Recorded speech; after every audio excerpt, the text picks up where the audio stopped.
बंजारे बनजो ओना रे बंजा, ओना रे आना रे ओना रे बंजा।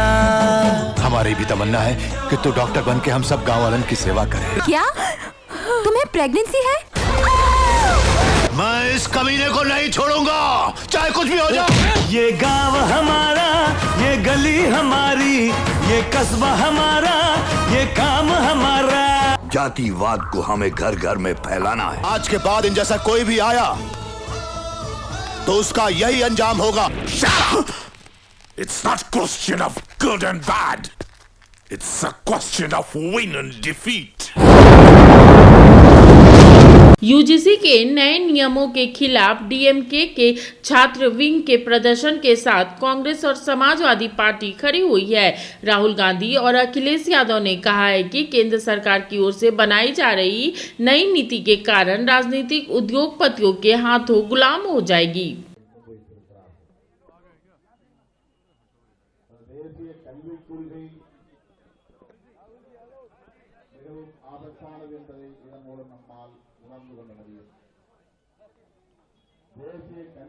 I've been saying now for some time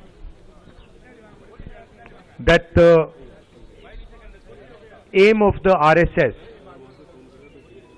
is the eradication of all other histories, all other cultures, all other traditions in this country.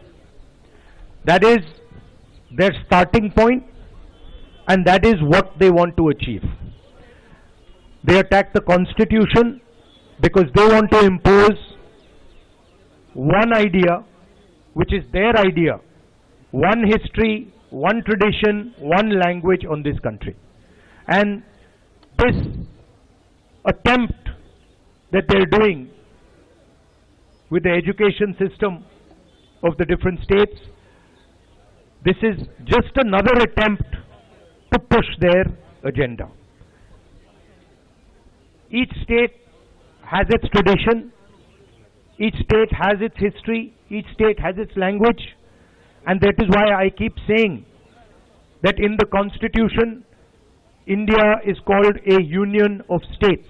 That means all these histories, all these traditions, all these languages come together to make India the union of states. And so that is how we have to think about it. We have to respect all the languages, all the cultures, all the traditions, all the histories, and we have to understand where they are coming from.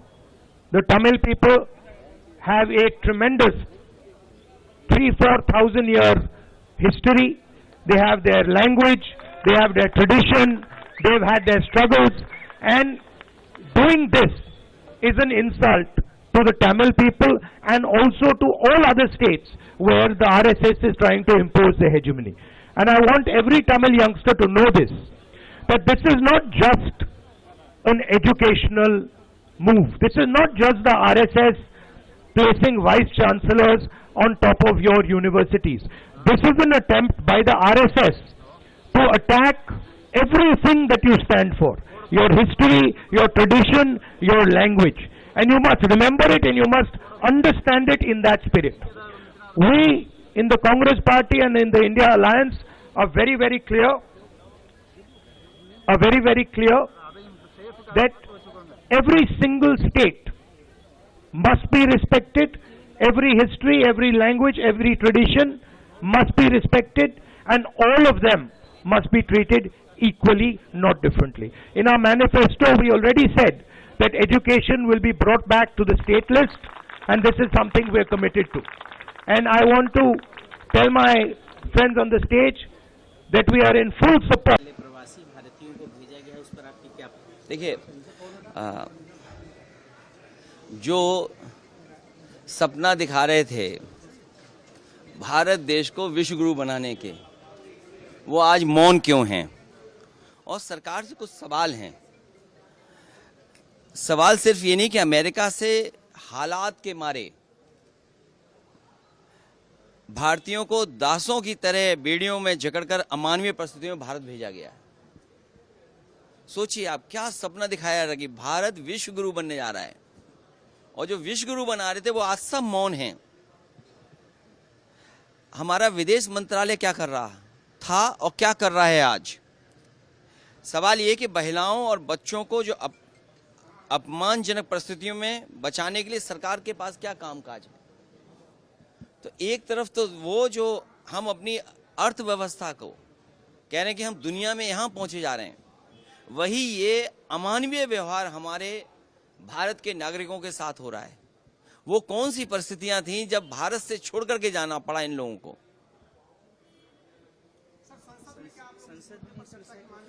हमारी Samajwadi party और विपक्ष की मांग है कि सरकार इस पर जवाब दे और चर्चा में शामिल होने का सबको मौका दिया जाए।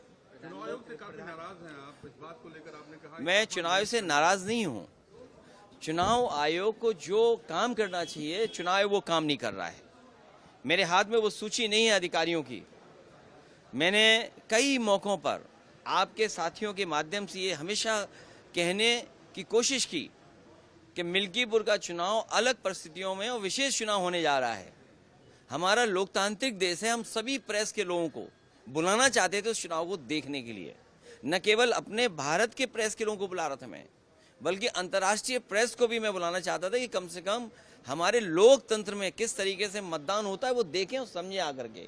मुझे तो ऐसा लगता है मैं सीधा पार्लियामेंट आ गया हूँ। अगर मेरे पे कहीं सफ़ेद कपड़ा मिल गया होता तो क्योंकि इलेक्शन कमीशन मर गया, मैं सफ़ेद कपड़ा उन पे पहना देता।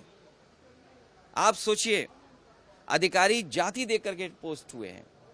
अभी कुछ दिन पहले लोकसभा में भारतीय जनता पार्टी के लोग कह रहे थे कि कुछ लोग जाति जाति करते हैं। भारतीय जनता पार्टी ने जाति के आधार पर पोस्ट किया है। वहां के एसएसपी को लगातार निर्देश मिल रहे थे।